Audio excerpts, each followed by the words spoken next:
ராம ரவிக்குமார். யார் அவர்? மகன் ரகுபீர் தாஸ் அப்படிங்கிற ஒருவருடைய சிஷ்யர். யார் இந்த மகன் ரகுபீர் தாஸ்? 1885 பாபர் மசூதி இருந்த இடத்துல அதை இடிச்சிட்டு ராம்லல்லாங்கிற குழந்தை ராமருக்கு கோவில் கட்டணும்னு வழக்கு போட்ட ஒரு தனி நபர்.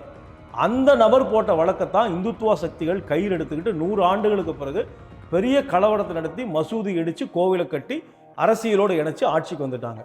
பாபர் மசூதியை போலவே இன்னைக்கு திருப்பரங்குன்றம் பிரச்சனையை பயன்படுத்தி ஒரு தீபத்தூணு தீபம் ஏற்றணும், அது ஆண்டாண்டு காலமாக இந்துக்களுடைய நம்பிக்கை அப்படின்னு ஒரு கலவர நெருப்பை பற்ற வைக்க முயற்சி பண்ணியிருக்காரு.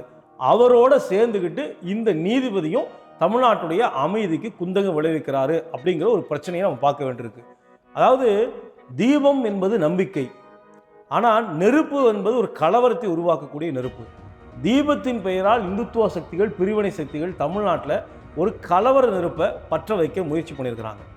என்ன பண்ணுறாங்க? மதுரையில் மிகப்பெரிய கூட்டத்தை நடத்தி இந்துக்களுக்கு ஆபத்து, சனாதனத்திற்கு ஆபத்து அப்படிங்கிறாங்க. எந்த இந்துக்களுக்கும் எந்த சனாதனத்துக்கும் ஆபத்து? இவங்க என்ன வாதிடுறாங்க அப்படின்னு சொன்னால், கிட்டத்தட்ட பிரிட்டிஷ் காலத்திற்கு முன்பு வரை இந்த இடத்துல தான் நாங்கள் தீபத்தை ஏற்றிட்டு இருந்தோம் அப்படின்னு சொல்கிறாங்க. இவங்க சுட்டி காட்டக்கூடிய இடம் என்பது ஒரு எல்லைக்கல், அது தீபத்தூண் அல்ல. நம்முடைய வரலாற்று தரவுகளை படித்து பார்த்தா, நம்பிக்கையாளர்களும் ஆன்மீகவாதிகளும் சொல்லக்கூடிய கல்வெட்டுகளை படித்து பார்த்தா என்ன இருக்குன்னா, படிக்கட்டு ஏறக்கூடிய இடத்தில் இருக்கக்கூடிய தீபத்தூணில் தான் ஆண்டாண்டு காலமாக நம்ம தீபத்தை ஏற்றிட்டு இருக்கிறோம்.